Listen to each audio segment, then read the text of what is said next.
Friends, hello standard fourth. हमने जो last session में आपका जो फोर्थ चैप्टर है कहानी लिटिल फर ट्री, वो हम पढ़ रहे थे।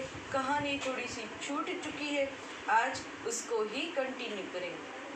हमने लास्ट सेशन में देखा था कि जो ये लिटिल फर ट्री है वो अपनी थर्ड विश ये बताता है कि मेरे जो पत्ते हैं वो ग्लास के हो जाए, और जो वो नेक्स्ट मॉर्निंग देखता है तो उसके जो सारे जो पत्ते हैं वो ग्लास के हो जाते हैं। अब देखो, और वो बहुत ही खुश भी होता है उसके कांच के जो पत्तों के साथ।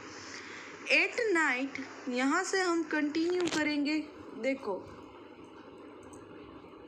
Eight night the wind blew वो all the glasses leaves broke. क्या हुआ कि उसी रात जब ये लिटिल फर ट्री की जो थर्ड विश जब ग्रांटेड हुई, उसके जो ये पत्ते थे वो कांच के हो गए। उसी रात उसने देखा कि उसी रात हवा बहुत तेजी से चली और इसके जो सारे जो कांच के पत्ते थे वो टूट गए। The glass leaves broke. बहुत तेज हवा चलने से उसके जो ये ग्लास के जो लीव्स थे वो टूट गए। Oh dear, said the fir tree, I like my old needle-like leaves best, for goats do not eat them. फिर क्या हुआ कि वो क्या कहता है, ये क्या हुआ, वो बहुत ही सैड हो चुका ये लिटिल फर ट्री। और फिर से क्या कहता है कि मुझे तो मेरे जो पुराने जो पत्ते हैं वो ही चाहिए, जो नीडल लाइक लीव्स बेस्ट, यानी कि वो मेरे जो पुराने पत्ते थे जो सूखे थे वो ही चाहिए। For goats do not eat them, क्योंकि वहाँ गोट उसे खाने नहीं आएगी। No man can steal them, कोई आदमी उसे चुरा नहीं सकता। The wind will do them no harm, यानी कि हवा भी उसको नुकसान कोई नहीं पहुंचा सकती। इसलिए मुझे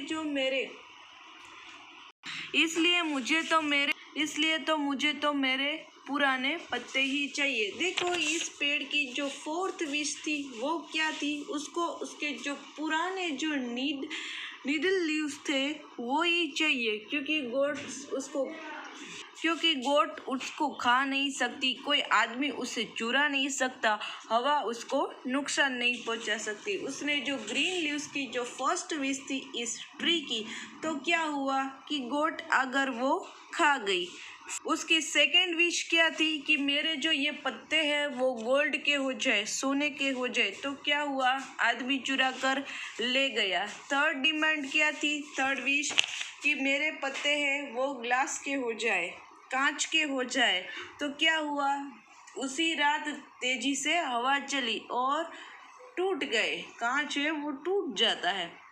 इसलिए उसने फोर्थ अपनी विश क्या थी कि मुझे तो मेरे जो पुराने पत्ते थे वो ही चाहिए। अब ना ही उसको गोट नुकसान पहुंचा, गोट उसको खा नहीं सकती। सोने के पत्ते हो तो कोई आदमी चुरा सकता है, कांच के पत्ते हो तो उसे हवा नुकसान पहुंचा सकती है। इसलिए मुझे तो मेरे पुराने ही पत्ते चाहिए। The tree went to sleep.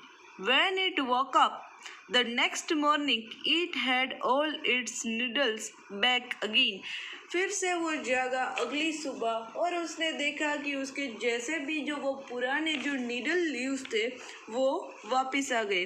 Oh, I never was so happy, I said the little fir tree. और वो बहुत ही खुश था, अपने पुराने पत्ते उसको मिल गए। देखो, और वो बहुत ही हैप्पी था। तो ये यहाँ स्टोरी का एक्सप्लेनेशंस कंप्लीट होता है। हमने इस स्टोरी से क्या सीखा कि हमारे पास जो भी है, जो भी हमको दिया है वो बहुत ही अच्छा है। तो हमें इस कहानी से ये सीख मिलती है। इस ट्री ने पहले कई डिमांड्स की और फिर उसको कई सारे प्रॉब्लम क्रिएट हुए, और at the end of the story उसको उसके पुराने ही पत्ते अच्छे लगे। इसलिए हमें भी यही सीख मिलती है, हम इंसानों को कि हमारे पास जो भी है वो बहुत ही अच्छा है, जो भी चीज़ है जो है बहुत अच्छा है। तो इस स्टोरी के हम हार्ड वर्ड्स देखते हैं और न्यू वर्ड्स। फर्स्ट है प्रिटी। देखो न्यू वर्ड्स, फर्स्ट है प्रिटी। प्रिटी यानी कि सुंदर। निडल्स यानी कि यहाँ इस लेसन में निडल्स का मीनिंग हम करेंगे कि इस जो पेड़ था इसके पत्ते सूखे थे, इसलिए निडल्स है वो इस कॉन्टेक्स्ट में है। लीव्स यानी कि पत्ते। गोल्ड यानी कि सोना। स्टॉल यानी कि चुराना, चोरी करना, स्टॉल। पहले से बता देती हूँ, प्रिटी सुंदर, नीडल्स सूखा, लीव्स यानी कि पत्ते, गोल्ड यानी कि सोना और स्टोल यानी कि चुराना। अब देखो पेज नंबर 27। जो हमारी नेक्स्ट एक्सरसाइज है वो है reading is fun. Reading is fun. First tick the right the correct answer. देखो ये एमसीक्यू टाइप एक्सरसाइज है और एमसीक्यू ही है। देखो ये क्वेश्चन है और उसके ये ऑप्शन है 4। थर्ड ऑप्शन, सॉरी 3 ही ऑप्शन है। ये इसमें जो भी सही है उसमें हमें राइट का साइन करना है। फर्स्ट है A. The pretty little fir tree was happy with gold leaves. But कि ये जो बहुत ही सुंदर लिटल फर ट्री है, जो पेड़ है, वो बहुत ही खुश था अपने जो गोल्ड लीव्स थे उसके साथ। बट क्या हुआ? फर्स्ट ऑप्शन है a god came along and it the. No, सोने के पत्ते हैं वो गोट्स ने नहीं खाए थे। All the leaves got wet in rain, ये भी नहीं हुआ था। थर्ड क्या है? अ मैन स्टॉल देम, जो सोने के जो गोल्ड लीव्स है उसको एक आदमी चुरा गया। तो इसमें थर्ड पर हम ऐसे राइट करेंगे। B, the fir tree was sad. ये जो फर ट्री था वो सैड हुआ, क्यों? फर्स्ट है because it had a yellow leaves, उसके पास पीले पत्ते थे। Because it had a needle like leaves.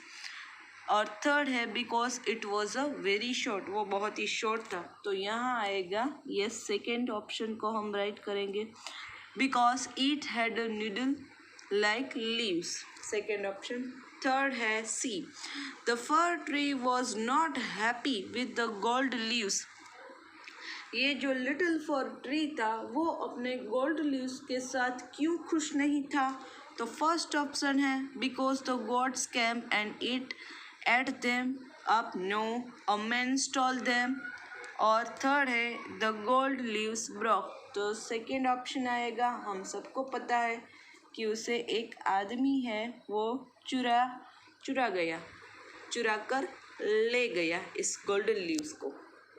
Page number 28 पर नेक्स्ट एक्सरसाइज है word building. First, by changing the circle word to its opposite rewrite this sentences. One has been done for you. यहाँ हमें जो ये sentence है ए to ई, उसमें जो ये सर्कल है, लाइट पर सर्कल है, ये वन पर है। देखो ये लव पर ये सर्कल है, फुल और वाइस। इसके हमें ऑपोजिट वर्ड्स लिखने हैं, ऑपोजिट वर्ड्स। और फिर से ये सेंटेंस हमें लिखना है, रीराइट फिर से लिखना है। यहाँ है I carry a light bag to school every day.